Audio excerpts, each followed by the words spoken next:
से और अपनी ज़ात से शुरू किया है। बिल्कुल हर चीज़ को ख़त्म करके इंतहाई प्यार मोहब्बत के माहौल में हम ये इत्तेहाद का काम करें। ये बयान आप मेरा इसको शेयर भी कर सकते हैं, वायरल भी कर सकते हैं और होना भी चाहिए इंशाअल्लाह। ये आप देखेंगे जब से इत्तेहाद का काम शुरू है, इसके बाद आपको कोई चीज़ ऐसी नज़र नहीं आएगी हमारी पूरी टीम की जिसमें से कोई ये कहे कि हमारी दिल आज़ारी हो गई है अल्लाह की रहमत के साथ। आज तो वैसे ही ऐलान हो गया ना, तो ये बड़ी खुशी वाली बात है कि हम इस मोहब्बत के तनाजुर में काम करना चाहते हैं। लेकिन इसका ये मतलब नहीं है कि अकीदे में कंप्रोमाइज़ होगा। वो जिसको जो शिकायत है वो एक तरीके के साथ जो शरी तरीका है उसके मुताबिक समझाया जाएगा। ये कल भी हम मतलब मुजद्दिद पाक के पीछे थे, मुहक्किक पाक के पीछे थे और सैयदी आला हजरत के पीछे थे, ताजदार गुरडा के पीछे थे। आज भी हमारे लिए यही शख्सियात मुसल्लम हैं और इन्हीं के अकायद व नज़रियात पर ही सबको इस लाइन को कभी नहीं क्रॉस करना, इसी के अंदर खड़े होना है। अल्लाह हमें इत्तेहाद की दौलत नसीब फरमाए।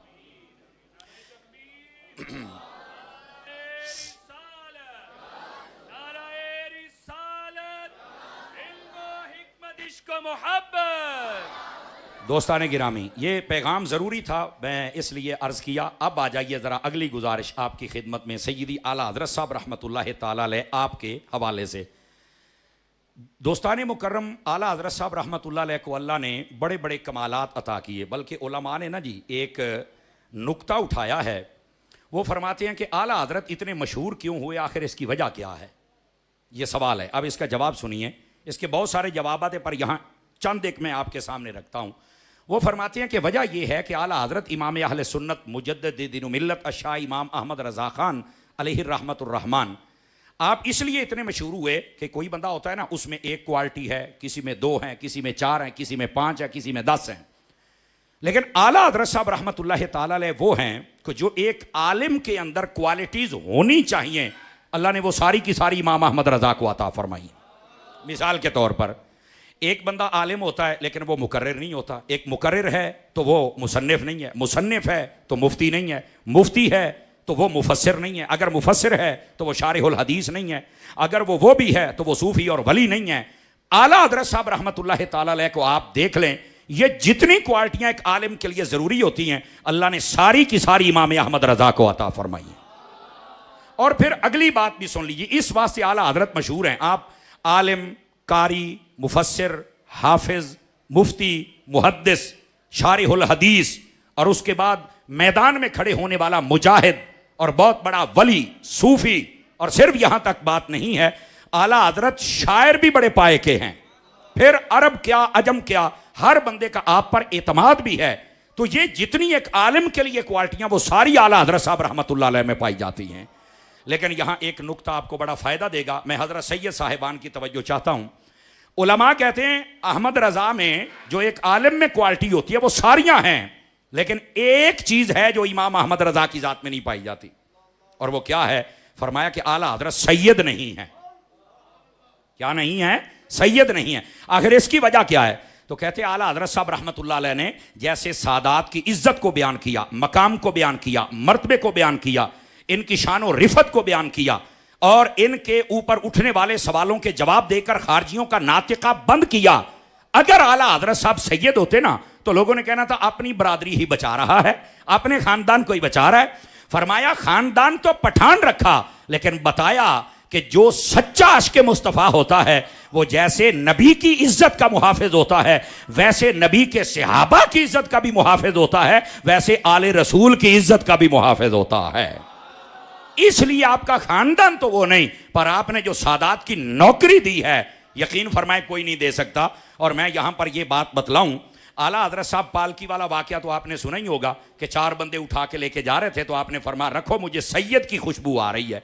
ये इतनी बात सुन के हम सुभान अल्लाह कहते हैं, यार आप मुझे बताएं, मैं आपके सामने 5 बंदे बिठाता हूं, आप मुझे सूंघ के बताएं कि यह बंदा अराई है, जट है, गोंदल है, रहमानी या अंसारी है, कौन है, मैंने सूंघ के दसो। कहता है सूंघ के तो नहीं पता लगना। तो फिर इमाम अहमद रज़ा को पता कैसे चल गया कि खुशबू आ रही है, यहां को सैयद है? सोचने वाली बात है ना। ओ भाईजान देखो ना, हमें पता कि ये गुलाब की खुशबू है, क्यों हम सूंघते रहते हैं? हमें पता ये ऊद है, क्यों हम सूंघते रहते हैं? तो तो इमाम अहमद रजा रसूल पाक की महफिल में साहिब हजूरी बुजुर्ग बन के जाते थे और वो खुशबू सूंघा करते थे। आज जब वो खुशबू यहां से आई तो कहा ये तो वही है जो मुस्तफा जाने रहमत की खुशबू है। आप समझ आइए आप सभी हजरात को, इस जो बंदा खुशबू सूंघता रहे ना, जिससे वाकिफ हो, फिर पता चलता है कि ये कौन सी खुशबू है।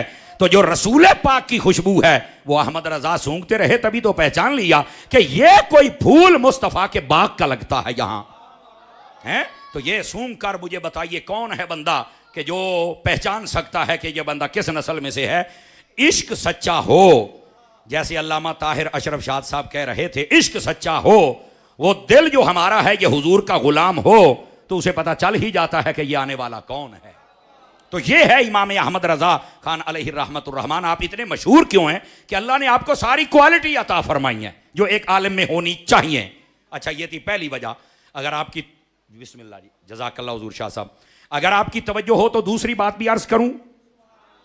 याद रखिए आला हजरत साहब रहमतुल्लाह ताला अलैह आपके मशहूर होने में जो दूसरी बात है वो ये है, उलमा कहते हैं कि जो भी मुजद्दिद आया है ना, 14 सदियों में एक मुजद्दिद आता है। और ये सुने मुजद्दिद कहते किसको हैं? मुजद्दिद उसको कहते हैं कि जो जब दीन पास 100 साल गुजर जाए ना, सदी खत्म होने लगे, तो शुरू में एक बड़ा जोश जज्बा और ताकत होती है। आहिस्ता आहिस्ता उस दीन के अंदर लोग खुराफात, बिदआत, लगवियात, फजूलियात को दाखिल करते हैं और कई उनको दीन का नाम देते हैं। समझ आ रही है मेरी बात की? अब कई भंग चर्स पी के कहते हैं ए भी इश्क हुंदा है जी। अब ये दीन में बिदत शामिल की गई है। ढोल के ऊपर कुरान पढ़ना ये बिदत है जनाब अली। तबलियां तो सारा कोई करना ये बिदत है जनाब। दीन के नाम पर क्या क्या तमाशे नहीं होते ये आपके सामने हैं। तो ये जब बिदआत बढ़ जाएं और इनको दीन समझा जाने लगे ना, उस वक्त अल्लाह पाक सदी के आखिर में एक ऐसे बंदे का तयन करता है जो दीन की तजदीद करता है। तजदीद का मतलब ये होता है नया अहद, नया वादा, दीन के ऊपर आने वाली जितनी गर्द है उसको हटाकर मुस्तफा जाने रहमत के दीन को सुथरा और निखरा करके उसका चेहरा लोगों के सामने वादे करता है। मुजद्दिद के लिए सही अकीदा होना भी जरूरी है। एक सदी के एंड में दूसरी के शुरू में हो, जैसे आला हजरत साहब रहमतुल्लाह ताला अलैह हैं। आप 1272 सने हिजरी में पैदा हुए और 1340 में आपका इंतकाल है। तो आपको ये फिर अशर मशाहिर हो, इसका मतलब है अपने हम जमाना लोगों में मशहूर हो कि वाकई ये बंदा है अपने इल्म और अमल और अकीदे और अपने अखलाक के एतबार से। तो आला हजरत में यह शर्त भी पाई जाती है।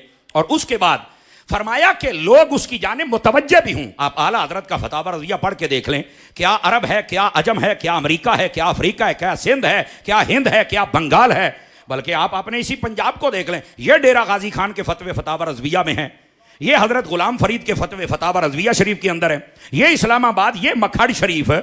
आप पूछें ये हजरत शेर मोहम्मद शरकपुरी साहब रहमतुल्लाह अलैह ये खुद आला हजरत को मिलने के लिए गए। तो कहने का मकसद ये आला हजरत अशरे मशाहिर हैं और मरजाउल उलमा वल फुकहा हैं। और फिर आला हजरत साहब रहमतुल्लाह ताला अलैह आपको अल्लाह ने जो कमाल दिया, जो मुजद्दिदाना निशानियां हैं, उनमें यह है कि आपने तमाम लोगों के जो अहवाले मजमूमा थे उनको खत्म करके जो अहवाले शरीफा है वो लोगों के सामने वाज़े फरमाए। और मुजद्दिद की यह शान होती है कि वो किसी से डरता नहीं है। वो वक्त का हाकिम हो, बादशाह हो, वो इलाके के लोग हों, कोई भी हो, जितना मर्जी बड़ा मुखालिफ हो जाए, जो मुजद्दिद होता है वो कहता है अल हुब्बु लिल्लाह वल बुग़्दु फिल्लाह के तहत मैं अपना काम जारी रखूंगा और अल्लाह उसे कामयाबी अता फरमा देता है। अच्छा, ये था मुजद्दिद। ये मुजद्दिद होता है जो आकर दीन की तजदीद करता है। आप देखें पहली सदी जब खत्म होने लगी तो बड़े बड़े यानी सन 60 हिजरी के बाद के जो मामलात हैं वो आप सबके सामने है, यजीद और उसके बाद के।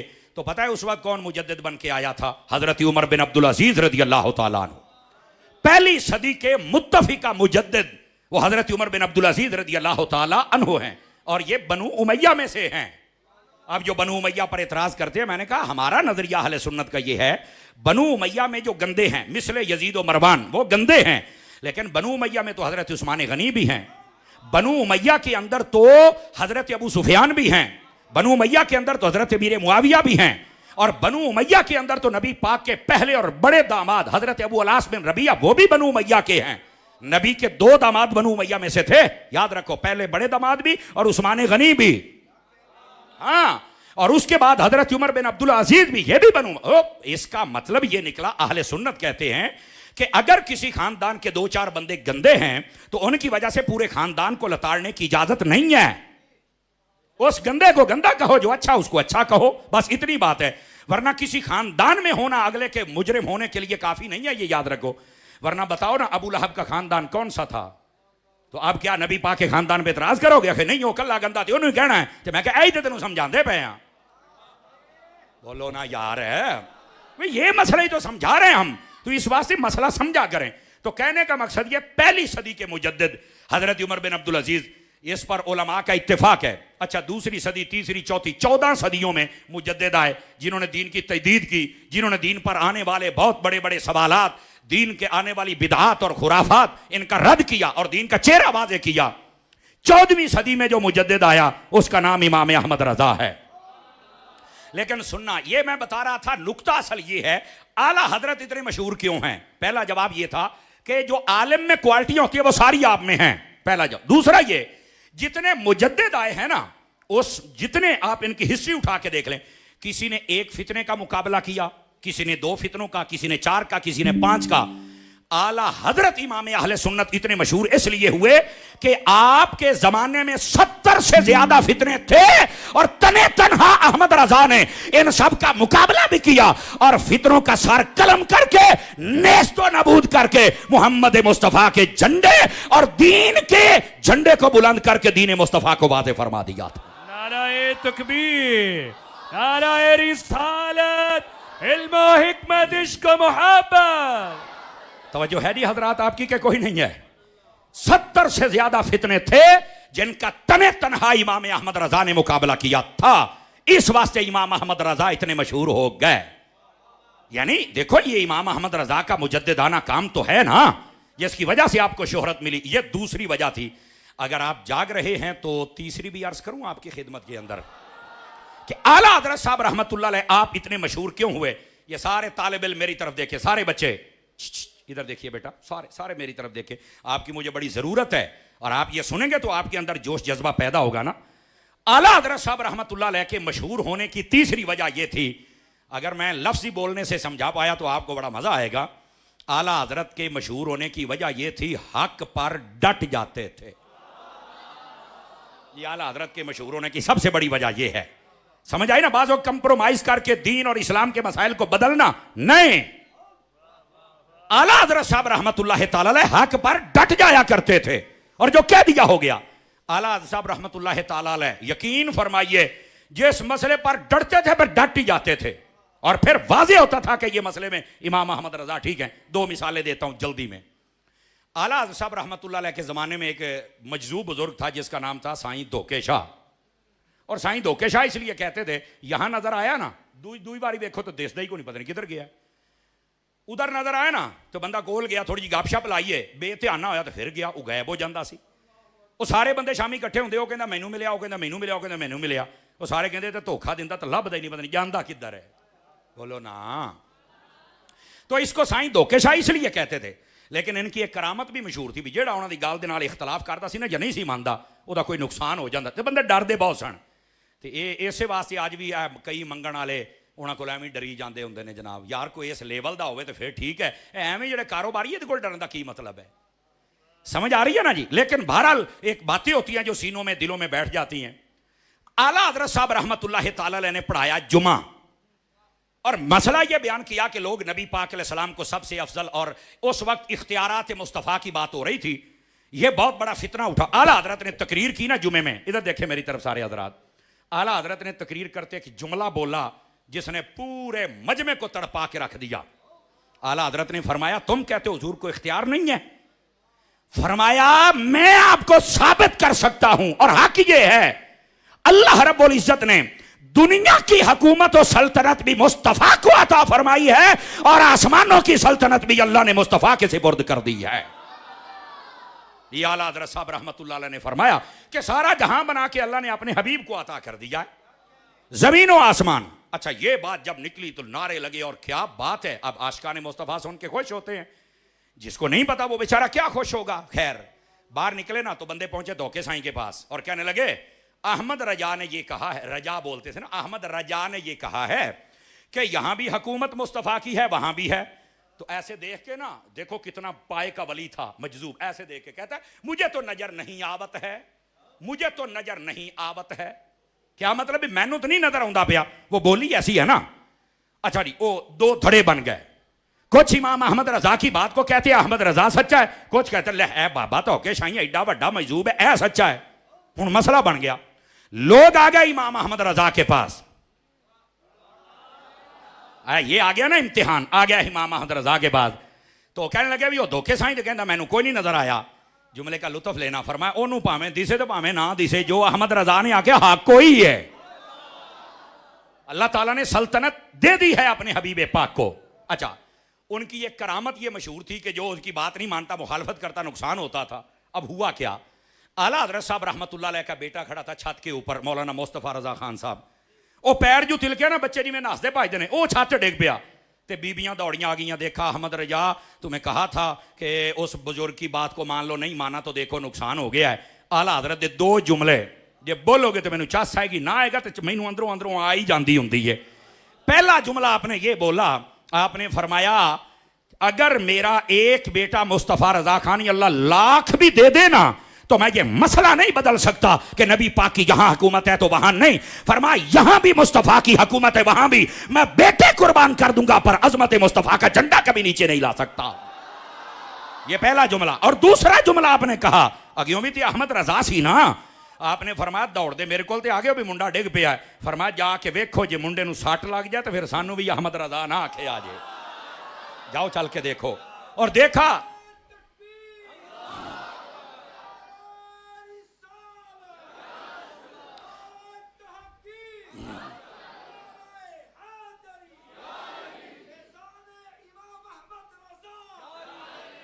तवज्जो है जी हजरात के, कोई नहीं है। ओ जनाब चल के हजरत मुस्तफा रजा खान साहब को देखा तो वो बिल्कुल सही सलामत, उन्होंने खराश भी कोई नहीं आई। आपने फरमाया मुंडा डिग पे तो केड़ी गल है, भाई सच्ची गल है, डिग पैंदे हुंदे ने, लेकिन होया कुछ नहीं। अच्छा हुण लोग परेशान ने यार मसला क्या है। आला हजरत साहब रहमत ये ना गल हुंदी हुंदी असर दा टाइम हो, जुमे तो बाद गल होई है, असर दा टाइम हो गया है ते गली च रौला पै गया भी धोखे साई आवत है, धोखे साई आवत है। ਇਹਦਾ ਕੀ मतलब है भी वो धोखे साई फिर आउंदा पिया। हुण होना सी दोनों का आमना ते सामना, आला हजरत का और धोखे साई का आमना सामना होना था। हुण पता लगना सी, जिन्होंने पंजाबी कहते हैं असल मैच तो हुण पैना सी ना, भाई हुण की बनता है, समझ आई। लो जी धोखे साई जदों आला हजरत की मसीते वड़े ना, अब भी मैं पहले आपको कहा है कि आप मोहब्बत वाले हैं, बात समझ जाएंगे। धोखे साई ने आउंदे पता की आख्या है, मुझे नजर आवत है, मुझे नजर आवत है, मुझे नजर आवत है, यहां भी हुकूमत मुस्तफा की है, वहां भी मुस्तफा की है।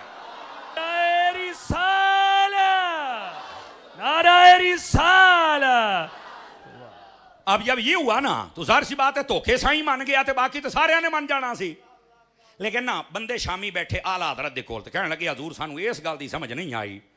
भाई पहलों कहंदा सी मैनू नहीं नजर आया तो बाद नजर आया, भी आ गल तो समझाओ ना, बाकी तो जो होना सी गया हो। आखिर ये क्या बात है। आपने फरमाया इधर देखो, आपने फरमाया अल्लाह ने हमारी लगाई हैं ड्यूटियां, समझ आई ना जी। हम लोगों को अगला सबक भी पढ़ाते हैं ना रूहानी। फरमाया धोखे साई विलायत की उस सीढ़ी पर खड़ा था कि जहां से उसको जमीन तो सारी नजर आ रही थी लेकिन आसमान नहीं दिख रहा था। मैंने जब दुआ की ना अल्लाह से कि या अल्लाह इस पर पर्दे खोल ताकि ये अपनी जबान से बताए, तो अल्लाह ने अगला दर्जा दे दिया, जहां से जमीन भी नजर आ गई, आसमान भी नजर आ गया। जो पहले इनकार कर रहा था वही इकरार करके मुस्तफा की बात करके चला गया।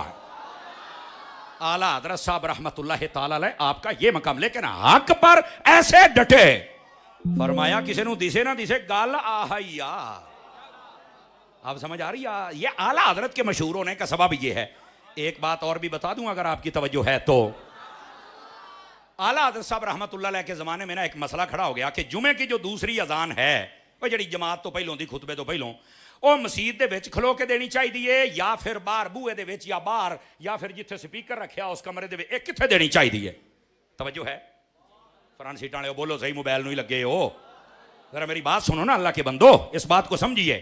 अब हुआ क्या, आला हजरत साहब रहमतुल्लाह अलैह ने फतवा दिया कुरान और हदीस से। आपने फरमाया कि मस्जिद की अजान, जुमे की अजान मस्जिद में नहीं होनी चाहिए, फिनाए मस्जिद, बैरून मस्जिद, समझ आ रही ना, वो जो मीनारा होता है उस पर देनी चाहिए, बाहर आलियां सदना है तो बांग अंदर दिंदे पे बाहर दियो ताकि वो आउण। मौके फसल ये था, हदीसें बयान की आपने। आला हजरत साहब रहमतुल्लाह अलैह से लोगों ने इतना इख्तलाफ किया कि आला हजरत ये पर्चा हो गया।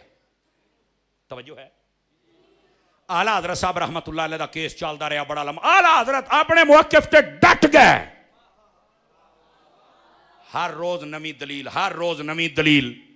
लेकिन वो बंदे बाकी सारे मसलकों वाले भी इसी इख्तलाफ का शिकार हो गए। उन्होंने क्या मौका आ गया है, कौम नूं किहड़ा समझ आनी है भी। उन्होंने लोगों के ज़हन छापा अजान तो रोकते हैं, अजान तो जिवें असीं आखे ना भी तर्जमा आलिम को पढ़ो, तो मिर्जा जेलमी कहता तर्जमे तो रोक दे जे, तर्जमे तो। मैं कहा नहीं, हम तर्जमे से नहीं रोकते, हम ये कहते हैं अगर पढ़ना तो किसी आलिम से पढ़। समझ आ रही, सिर्फ इतनी बात है। देखो बात को घुमाया जाता है, आला हजरत के अजान तो रोक दे जे, आला हजरत नहीं, सुन्नत के मुताबिक। मतलब ये था। लो जी केस हो गया, अदालत च पेशी है जी।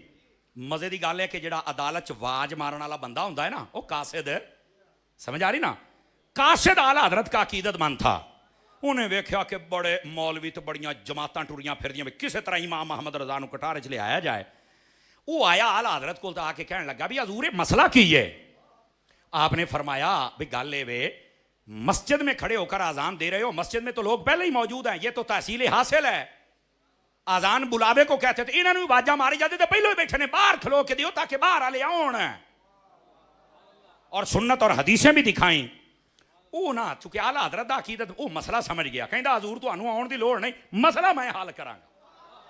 उन्हें आके ठीक हो गया जनाब। लो जी अदालत आ गई, ओ जी पहली बारी आ गई। आबद वो बाहर बूहे ते निकला, आबद किथे आ जी, आ जा भाई चल भाई जज दे कोल। ओदा केस होया, मुक गया जनाब, जेड़ा भी सी। खालिद वो बाहर गया, उन्हें सद के लिया, कहता जी आ भी तेरा, वो भी हो गया जनाब। जदों बारी आई ना इमाम मोहम्मद रजा दी, वो बंदा जेड़ा बाहरों चल के आवाज मार के लिया सी ना, वो उठिया ते सीधा जनाब अली जज दे कोल चल के कहंदा, अहमद रजा ऐ तू ही अंदर आ। ये समझ आई है ना। वो ना उठिया सीधा, पहलो बाहर चल के आवाज मारदा है, वो सीधा उठिया ते जनाब अली जज दे बिल्कुल मुंह दे कोल खलो के कहंदा है, अहमद रजा आ जाओ तेरा केस है इस जज दे कोलो। ओ जज कहंदा ओ मरे बाहरों सद के लिया, कहंदा आही तो मसला अहमद रजा दा है। हाय हाय हाय, यही तो मसला है। बोलो ना यार नहीं गल। उन्हें आख्या जिन्ने बाहर खलोते नहीं ना, इन्होंने यही तो मसला है। इमाम अहमद रजा का मुआकिफ ये है कि तुसी मसीते खलो के इमाम दे सामने ते सारे नमाजियां नूं कहंदे हो आ जाओ, ये तो पहलों ही इत्थे ने, ओनू सद जेड़ा बाहर है। उसने उसी वक्त फैसला इमाम अहमद रजा के हक में कर दिया और सारे नूं आख्या जाओ जलीलो, तुहानूं तो समझ ही कोई नहीं आई, असल ते मसला ऐसी जेड़ा अज मुंडे ने मैनूं समझा छड़िया। तवज्जो है कि कोई नहीं है। आला हजरत हक पर डट जाया करते थे। ये मशहूर होने की तीसरी वजह है, अगर थके नहीं तो चौथी भी बता दूं। आला हजरत साहब रहमतुल्लाह ताला अलैह आपके मशहूर होने की चौथी वजह यह थी कि आप में ज़ोफ़ुल इत्तिकादी नहीं पाई जाती थी। क्या मैंने कहा? ज़ोफ़ुल इत्तिकादी नहीं। ज़ोफ़ुल इत्तिकादी का मतलब क्या होता है? उल्लू कान ते बह गए परेशान है, कहना उल्लू बैठा है। बिल्ली काली टप की, कहना बिल्ली राह कट गई आ।